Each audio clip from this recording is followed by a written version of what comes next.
주옵소서. 아멘. 오늘 주시는 말씀은 야고보서 3장 1절로 12절까지 말씀입니다. 야고보서 3장 1절로 12절까지 말씀 한 절씩 교독해서 보겠습니다.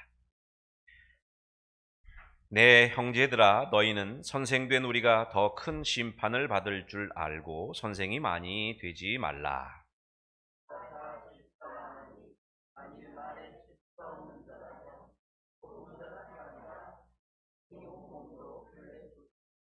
우리가 말들의 입에 재갈 물리는 것은 우리에게 순종하게 하려고 그 온 몸을 제어하는 것이라.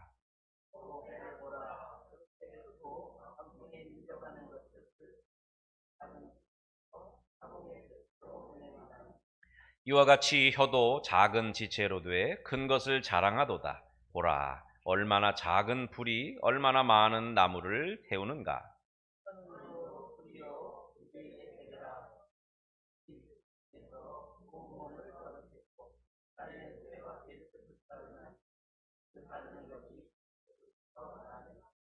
여러 종류의 짐승과 새와 벌레와 바다의 생물은 다 사람이 길들일 수 있고 길들여 왔거니와,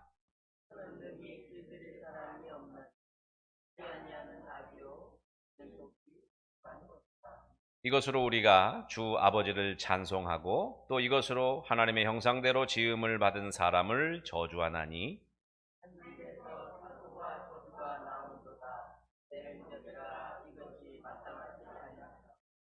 샘이 한 구멍으로 어찌 단물과 쓴물을 내겠느냐. 내 형제들아, 어찌 무화과 나무가 감람 열매를, 포도나무가 무화과 맺겠느냐. 이와 같이 짠물이 단물을 내지 못하느니라. 아멘.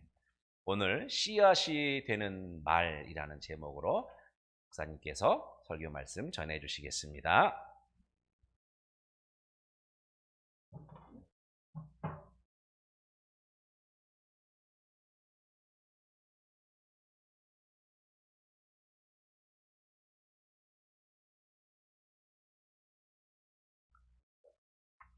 오늘 추석 바로 전날이기도 하고 제가 약간 감기 기운이 있어서 목소리가 좀 안 좋기도 해서 일부러 화사하게 입었습니다.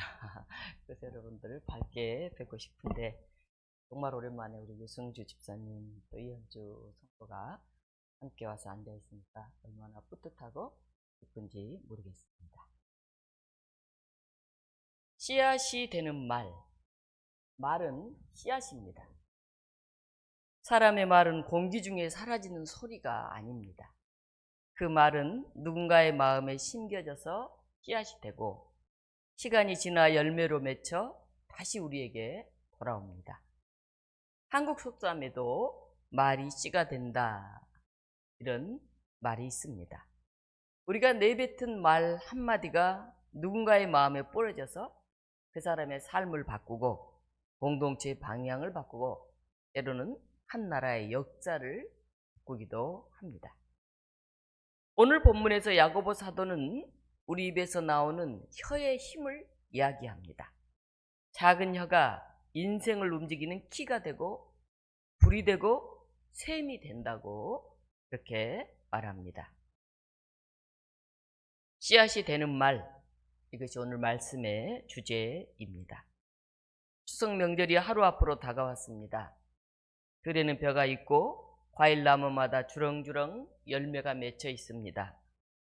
농부가 봄에 심었던 씨앗이 가을에 열매로 돌아오듯이 우리가 한때 심었던 말의 씨앗도 오늘 우리 삶에 열매로 맺히고 있습니다. 우리는 추석을 맞아 가족을 만나고 친척을 만나고 오랜만에 대화를 나눕니다. 그런데 때로는 그 만남이 반갑기보다는 부담스러운 경우도 있습니다. 지난 시간에 나눈 말의 씨앗이 내 마음에 불편함으로 남아있기 때문인지도 모릅니다. 이번에 만나면 또 어떤 불편한 질문을 할까? 거기에 별로 대답할 말이 없는데, 이렇게 생각하면 만나는 게 그리 편하지가 않습니다. 칭찬과 격려, 기대와 기다림의 말은 관계를 따뜻하게 만듭니다. 그런데 평가하고 훈계하고 지적하는 말은 부담스러움과 거리감을 만듭니다. 때로는 사랑해서 관심이 있어서 말한다고 하지만은 듣는 사람은 별로 할 말이 없을 때, 그 말이 상당히 부끄러운 답이라고 생각이 들 때는 굉장히 불편한 말이 됩니다. 오늘 본문은 여러분들에게 묻습니다. 당신의 말은 어떤 씨앗이 되어 있습니까? 그 씨앗이 지금 어떤 열매를 맺고 있습니까? 오늘 1절에는 말에는 책임이 따른다는 것을 알려주고 있습니다. 너희는 선생된 우리가 더 큰 심판 받을 줄을 알고, 이렇게 기록됩니다. 야고보는 먼저 말로 가르치는 사람, 즉 선생의 책임을 강조합니다. 말을 가르치고 말을 인도하는 사람은 그 말의 무게만큼 책임이 따릅니다. 말에는 생명을 살리는 능력이 있고 죽이는 독도 있기 때문입니다. 그래서 높은 자리에 올라갈수록, 책임 있는 자리에 있을수록 말을 굉장히 조심해야 됩니다. 지도자의 자리에 설수록 말 한마디가 중요합니다. 하고 싶다고 다 말하면 안 됩니다. 여러 번 생각하면서 연약한 이들에게 상처가 되지 않도록 조심스럽게 말해야 합니다. 그러나 공동체를 위해서는 불편하고 하기 힘들어도 용기 있게 말해야 합니다. 그런데 많은 이들은 이와 반대로 자기의 생각이나 유익을 위해서는 쉽게 말하고, 공동체를 위한 헌신이나 공의로운 일에 대해서는 침묵하는 경우가 많은데, 이것은 결코 바람직하지 않습니다. 선생된 우리가 더 큰 심판 받을 줄을 알고, 여기에서 나오는 심판, 크리마라는 단어는 단순히 벌을 의미하는 것이 아닙니다. 이 말은 판결, 결과, 그 열매를 뜻합니다. 즉 말에는 반드시 그 결과가 따른다, 이런 뜻입니다. 우리 모두는 누구에게는 선생입니다. 우리가 자녀에게 선생이 되기도 하고, 가족에게서 우리가 선생의 자리에 있기도 하고, 때로는 교인에게 우리가 선생의 자리에 서 있을 때도 있습니다. 우리가 한 말은 언젠가 그들의 마음에 열매로 나타납니다. 비난의 말을 상처의 열매가 되고, 격려의 말은 감사의 열매가 됩니다. 때문에 우리는 늘 우리 말이 어떤 씨앗을 지금 심고 있는지를 살피면서 말해야 합니다. 이번 추석 여러분들이 만나서 대화하는 사람들에게 그 말의 씨앗이 상처가 아닌 사랑의 열매가 되기를 소망합니다. 오늘 2절에서 3절은 말을 다스리는 사람이 온전한 사람이라고 합니다. 만일 말에 실수가 없는 자면 곧 온전한 사람이라. 야고보는 말을 통제할 수 있는 것은 인격의 완성을 보여준다고 얘기하고 있습니다. 여기서 온전하단 말은 완벽하다, 그런 말이 아닙니다. 성숙하다라고 하는 뜻입니다. 야고보는 말을 다스리는 사람은 인격이 성숙한 사람이라고 합니다. 우리의 혀는 말을 이끌고 그 말은 우리의 인생을 이끕니다. 야고보는 뛰어다니는 말을 예로 듭니다.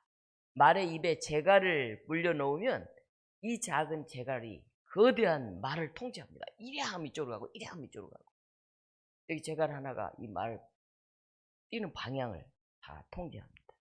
그것처럼 여러분의 말 한마디가 인생의 방향을 정하게 됩니다. 좋은 말을 많이 하는 사람은 삶이 밝아져요. 그 사람 삶만 밝아질 뿐만이 아니라 그 옆에 친구들이 많이 따릅니다. 그런데 저주의 말을 하거나 비판의 말을 하거나 지적의 말을 많이 하는 사람은 자기 영혼도 어두워져요. 그리고 주변의 사람이 별로 따르지가 않습니다. 가정의 분위기를 바꾸는 것은 어떤 거창한 행동이 아닙니다. 그저 한마디에 따뜻한 말입니다. 수고 많았습니다. 그동안 고마웠습니다. 괜찮습니다. 다 이해합니다. 이런 말이 관계를 회복시키는 성숙한 언어입니다. 어떤 사람이 쑥스러워 이런 말을 잘하지 못해요. 꼭 말로 해야 하나, 이렇게 생각하기도 합니다. 그런데 말로 해야 합니다. 물론 아주 센스가 있고 빠르고 해서 탁탁탁 이렇게 알아듣는 사람도 있지만은 말을 해도 잘 못 알아듣는 사람이 있어요. 근데 말맞이 하지 않으면 어떻게 알겠습니까? 그래서 우리는 말로 표현하려고 굉장히 노력을 해야 합니다. 저도 이런 말하는 것을 굉장히 부담스럽게 생각하는 그런 사람 중에 하나입니다. 그런데 목회를 하다 보니까 이런 말이 무엇보다 소중하구나 하는 것을 깨닫게 되었습니다. 그래서 마음속에 담아두지 말고 말로 표현하려고 노력을 합니다. 그런데 타고난 성품이 있기 때문에 그게 그렇게 쉽지 않아요. 우리 모두 이런 말이 몸에 배도록 노력합시다.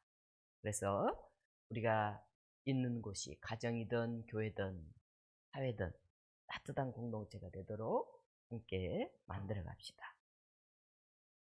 오늘 또 성경에서는 작은 혀가 큰 인생의 키가 된다고 그렇게 말합니다. 4절에서 6절입니다. 배를 보라. 지극히 작은 키 하나로 사공의 뜻대로 운행하나니. 거대한 배잖아요. 바다 위에서. 그런데 그 배를 움직이는 건 조그만 키 하나잖아요. 방향을 바꾸죠. 우리 인생의 키도 혀, 이 작은 우리 말에 있어요. 작은 혀가 여러분 인생의 방향을 결정합니다. 문제는 이 혀가 불이 될 수도 있다는 거예요. 그래서 야고보는 말합니다. 혀는 불이요, 불의의 세계다. 그렇게 말해요. 칭찬 한마디로 공동체를 세우기도 하지만은 비난 한마디로 공동체를 무너뜨리기도 한다 하는 것입니다. 한 어머니가 딸에게 이렇게 말했습니다. 넌 왜 그렇게 서투냐? 손도 느리고 센스도 없어. 너에게 참 일을 맡기면 너무 불안하다.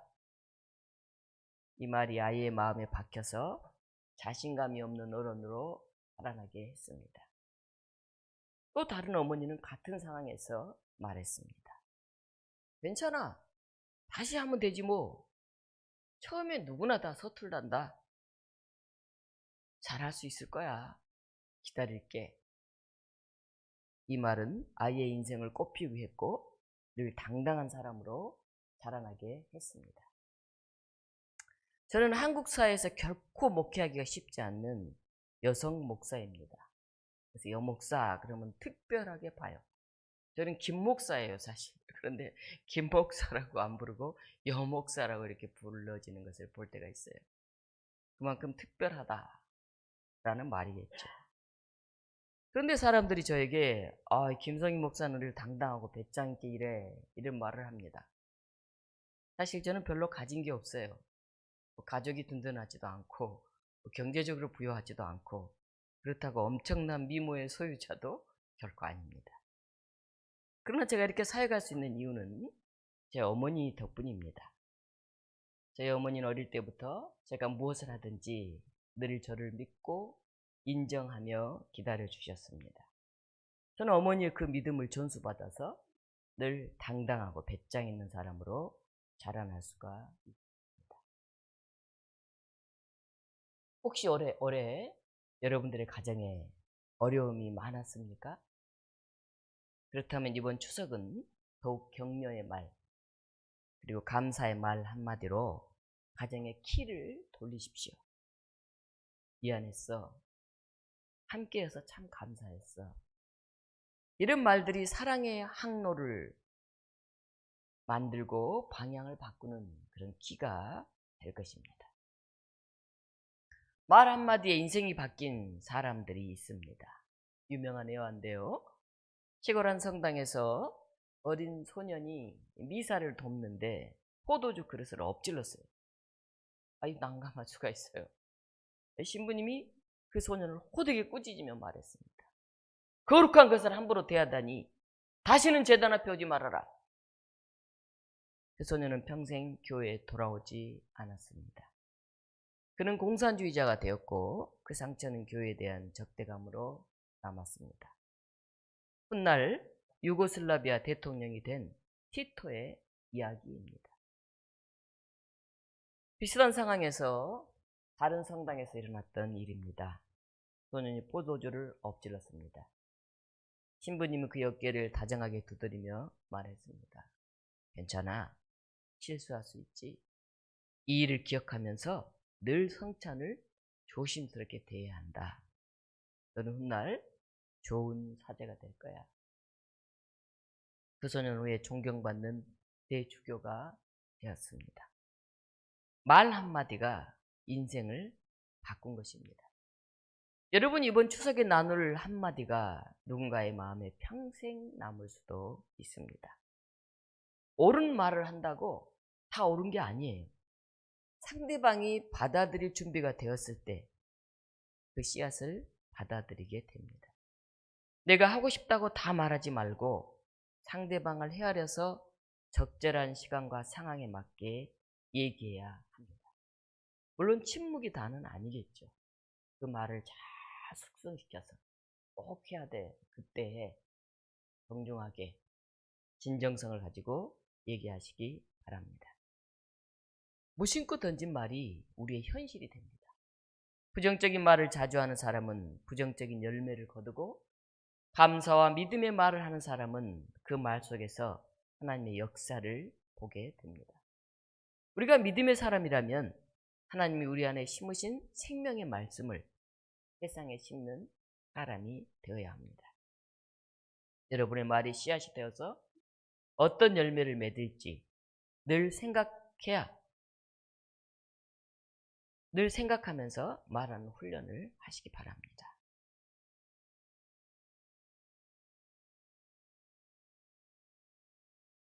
한 입에서 단물과 쓴물이 나올 수 없습니다.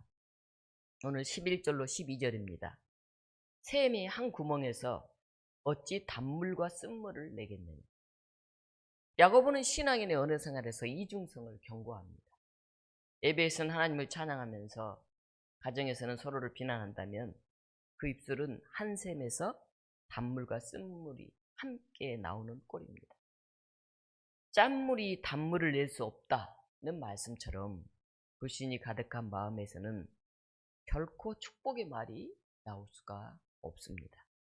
마음을 바꾸어야 말이 바뀝니다. 따라서 말의 회복은 곧 마음의 회복입니다.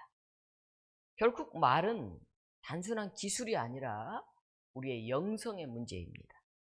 성령으로 다스려진 마음만이 살리는 말을 할 수 있습니다. 이번 추석을 맞이하면서 여러분들의 마음을 다스리고 굳어진 마음들을 녹이는 그런 시간으로 만들어가시기 바랍니다. 추석의 언어는 감사와 화해의 말이 되도록 합시다. 추석은 감사의 절기이면서도 화해의 절기입니다. 형제들 간에 말하지 못했던 것, 응어리졌던 것, 이런 것들이 풀어지는 시간이길 바랍니다. 그걸 말로 해서 풀겠습니까? 선물로 풀기도 하고 미소로 풀기도 하고 말없이 손 한번 잡아주면서 풀기도 하는 것입니다. 얼굴 보면 그냥 사르르 녹을 것을 그냥 부모를 찾아뵙지 못하고 형제들을 만나지 못하고 지나왔던 시간들이 얼마나 많았습니까? 우리 조상들에게 감사하고 가족들에게 감사하면서 서로의 수고를 인정하고 용서하는 시간이 바로 추석입니다. 때로는 고인이 된 우리의 부모님들 또 우리의 손조들 앞에서 우리의 감사를 전할 수 있었으면 합니다. 그래서 이번 추석에는 부치개를 붙이고 생선을 굽고 고기를 재고 선물을 준비하는 것보다 더 우선해야 할 일이 있습니다. 좋은 말에 씨앗을 심는 일입니다. 내일 명절에 또 여러분들이 많은 분들을 만날 텐데 내 입술에 아름다운 말이, 살리는 말이, 좋은 말이 나가게 해주세요. 이렇게 여러분들이 기도를 준비하시는 것이 다른 많은 선물과 잔치를 준비하는, 음식을 준비하는 것보다 훨씬 더 소중한 것이라는 것을 기억하십시오. 부모님께는 사랑합니다, 고맙습니다, 이렇게 표현하십시오. 형제들에게는 그동안 미안했어, 내가 몫을 다 못했지, 내가 있어서 참 든든해, 이렇게 말씀하십시오. 자녀들에게는 너희들이 있어서 참 고맙다, 너희들 덕분에 내가 이렇게 또 오늘을 산다, 이렇게 말해주시기 바랍니다. 바로 이런 말들이 복음의 언어요, 신앙의 열매입니다. 야고보는 말합니다. 짠물은 단물을 내지 못하느니라. 좋은 말을 하기 위해서는 우리 마음을 감사의 마음으로 만들어 가야 합니다. 서운한 거, 속상한 거 이것만 생각하면 서로 서운하고 서로 속상해요. 다 자기 입장에 생각하면 그렇죠. 그런데 감사한 것, 내가 받았던 은혜, 그걸 생각하면 참 너무도 감사할 뿐이에요. 여러분들은 성령께서 주시는 새 마음, 새 말로 바꾸어 가도록 늘 자신을 성찰하면서 기도하는 삶을 살아가십시오. 오늘 당신의 말이 내일의 현실이 될 것입니다. 마지막으로 말씀을 정리합니다. 우리의 입술에 재갈을 채워 잘 다스립시다.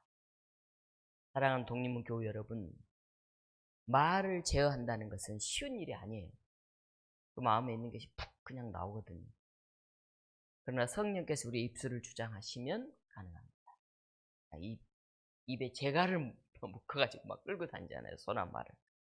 우리 입에 재갈을 잘 채워야 돼요. 하고 싶다고 다 얘기하면 안 됩니다. 성령이 우리 마음을 다스릴 때 혀는 불의 도구가 아니라 복음의 통로가 됩니다. 추석을 맞이하여 곡식의 추수만이 아닌 우리가 뿌린 말의 추수를 돌아봅시다. 올 한 해 나는 얼마나 좋은 말을 뿌렸나, 감사의 말을 심었나, 혹시 원망의 말을 심진 않았나. 그동안 받은 은혜를 헤아리며 감사하기보다는 서운한 것, 부족한 것만 생각하며 불평해 왔지는 않았나. 우리 말이 누군가에게 상처의 열매가 되었다면 이제는 회복의 씨앗을 다시 심읍시다. 말은 씨앗이 되고 결국 열매를 맺습니다.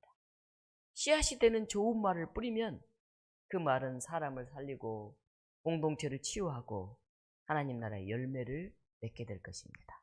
한번 저를 따라해 보실까요? 사랑합니다. 축복합니다. 괜찮습니다. 이 세 마디가 하나님 나라를 만들어가는 이 가을 수확이 될 수 있도록 여러분이 이번 추석에 사랑합니다. 축복합니다. 괜찮습니다. 이렇게 자주자주 말하시기를 바랍니다. 이 오늘이 같이 잠깐 묵상하면서 기도하겠습니다. 올 한 해 동안 내 마음속에 어떤 생각들이 많았는지, 나는 어떤 말을 뿌리면서 살았는지, 그 씨앗들이 지금 어떤 열매로 나에게 다가오고 있는지 생각하면서 기도하겠습니다.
생명의 주님, 우리의 입술을 성령의 재갈로 다스려 주옵소서.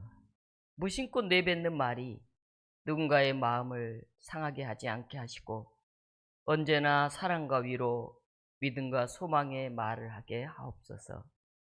원망 대신 감사의 말을, 비난 대신 축복의 말을 하게 하옵소서.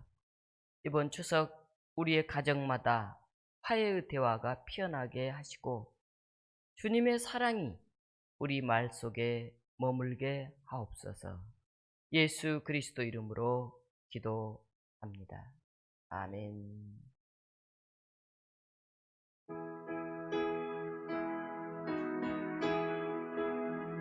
424장 부르면서 준비하신 봉헌